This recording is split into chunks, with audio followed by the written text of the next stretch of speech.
What do you know about 10/7? Educate us on what you do know about 10/7. Go.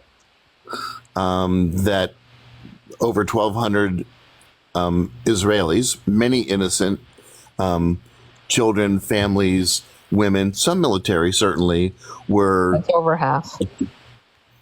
No, that's not true. It was half. Were attacked. Like 600 of them, over 600 of them were Okay, IDF. but I want to hear what else Yeah. he has to say. What else happened, Albert? Were attacked and murdered by the H group who came over from Gaza and killed them. Actually, you don't even know that part. See, this is why you don't know your information.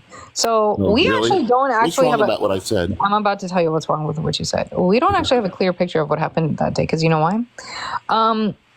First, they said that the number was 2,000, then it went down to 1,400, and then it went down to 1,200. Then it turned out half of them were military personnel, right? And then it turned out that a bunch of bodies that were initially claimed to be dead were found to be hostages inside of Gaza, right? Kind of like Shani Luke. They told her family that she was unalived, but they found her body in Gaza. And then there's other people who were alive, like Emily Hand. She was alive the whole time, and they told her father that she was unalived on October 7th. So they couldn't even do a proper forensic analysis of who was who and how a lot of these people died and why, right? But in the places where they did, hold on. But in the places where they did, right, they couldn't even differentiate who unalived them, because there's such a thing as the Hannibal Directive, as you may know. Do you know what that is? I've heard of that. Just say you don't know, dude. What is it? Okay, the Hannibal Directive is a directive which was proven was used on October 7th, because you had Israeli soldiers admitting that they received these instructions, where they said if a civilian is taken hostage, unalive the captor and the hostage, so we don't have to deal with a hostage situation and negotiate with H group. That's the Hannibal Directive. You can look it up if you don't believe me. I don't. Okay. That might be a directive, but that's not what happened on October 7th. That is, okay, you know what? You want to willfully dismiss this information because it doesn't fit your narrative, but I have no problem proving it. So give me a moment. Well, you have no problem making it up because it fits your narrative. Wait, hold on. I'm literally in the middle of proving it. So you can calm down. We're going to bring up the source.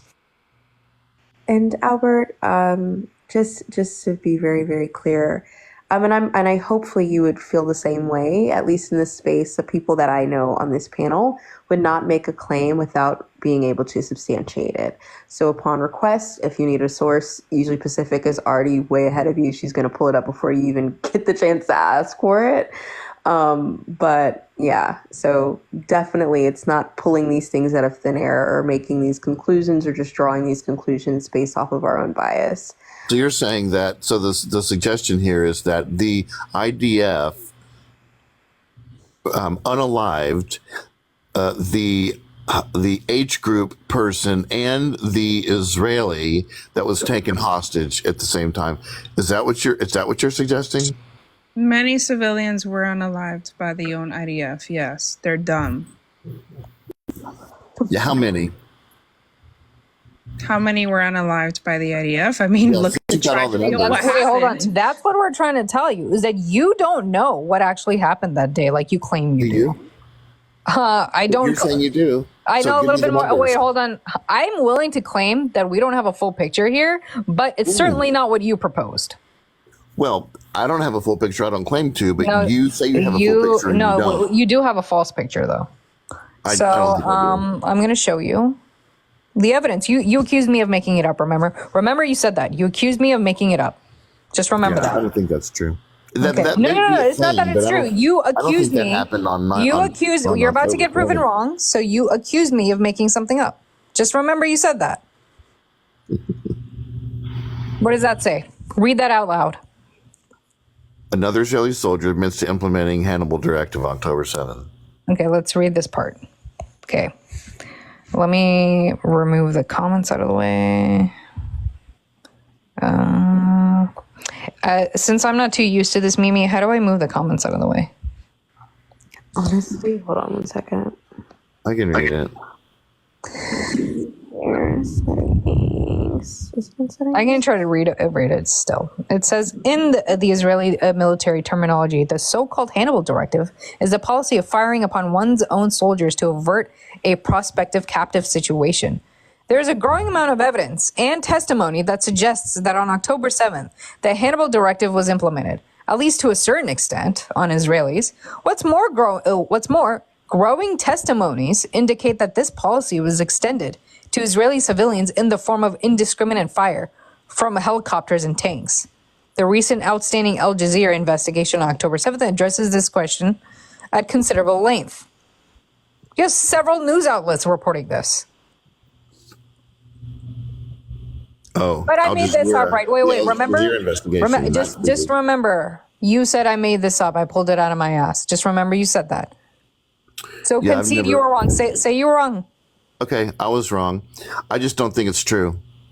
Okay, well, this is something called confirmation bias. You will dismiss information that does not confirm your bias and only accept the information that does. That's fine. I'm good You with it. instead of like looking at it based on its merits, you just want to be willfully ignorant. Well, it doesn't have any. It doesn't say any. So but what a soldier is saying, according to this, and this is from where? Al Jazeera. No, this is from MondoWeiss.net. It's an independent journalistic source. So it still doesn't say if this happened, how much it happened. It's under investigation, right? Yeah, it's under investigation. But then At you least a can't. certain extent. That's great, but you So it can't might have make the been one. positive claim. Hold on. But you too cannot make the positive claim of how many that H group unalived all of these people, because we don't know that either.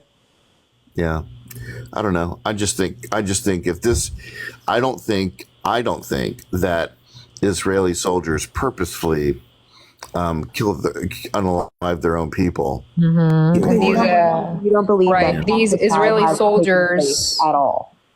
These Israeli soldiers are lying now. Got it. Okay. Doesn't fit your narrative. They must be lying. So No. all the numbers, so all the recent rates of fratricide that have come out are false. That there's no friendly fire happening. That they're not only killing their own combatants, their own fellow soldiers, but they're Okay, civilians as well. I'll give you this. If this is true, there's no quantification of this whatsoever, and it was probably minimal if it happened. There's some Minimal. often friendly fire. Hold on. Very, What very makes you think it was that's minimal? Very, What's very the funny point? because This if is- you Wait, want to wait, look I it want up to right know now, what's the look up reason the that makes you top- think it was. Oh, go ahead, Mimi. I'll talk after you. No, you're all good, but I'm just saying I just really would Google the top 3 current like causes of death for IDF soldiers. just do it, and I just do it. I think it's that'll tell you enough. But continue specific. Yeah, I want to know what was your inductive reasoning to concluding that this is probably not that many. I want to know. Just because I think that what you're doing is pulling out the No, not. I don't want. I want like an informed proposition here. just a personal Oh, hypothesis. so feelings. Got it. We're operating with feelings. feelings now. Right, because I Okay. don't have any facts to dispute this. You've come prepared with it. I'm not. This is your life, not mine. So I didn't come in here prepared with all the little isolated cases that you're going to pull up. You've obviously prepared it. That's your kind of modus operandi. But Wait. I don't have all your Wait. information. So where's the indication that this is denoting an isolated case? Where's the indication that it's not? Oh, not the appeal to ignorance. Why do you guys do that? It's like you see this a lot in religion debates, where someone will be like, "Prove to me that God exists," and then their response is, "Well, you can't prove to me that He doesn't." You made a positive claim. The burden of proof is on you. Well, it's. I think this is isolated. You know that it is. What is it? When actually, I don't know that it is It's because I'm not. far more honest with myself than you are. Well, you don't have any. You don't have any indication of how. Well, of how if you don't have, wait, hold on. If you don't have evidence either way, why would you positively conclude that it's not much? Because that is not typically what happens. That is because that if that happened often, it would be much more prevalent in the press. This just sounds like your fifis because October 7th doesn't typically happen either, by your logic. So that's not telling me anything. The No, logic doesn't follow. I think that war happens, but I think these are isolated cases. Again, that's my what feeling. evidence is going to inform that conclusion? Well, if I had to go research it, I guess I would. But So it's just feelings. yeah, I mean, I have some common sense. I'm not like 20. No, I mean, hold on. Common sense would tell you to reserve your judgment if you don't know either way. Right. Yeah. No, I'm just using my gut. No, you're using your fifis because it doesn't fit your narrative. So why do you call them fifis? Is that just to be condescending? Because is that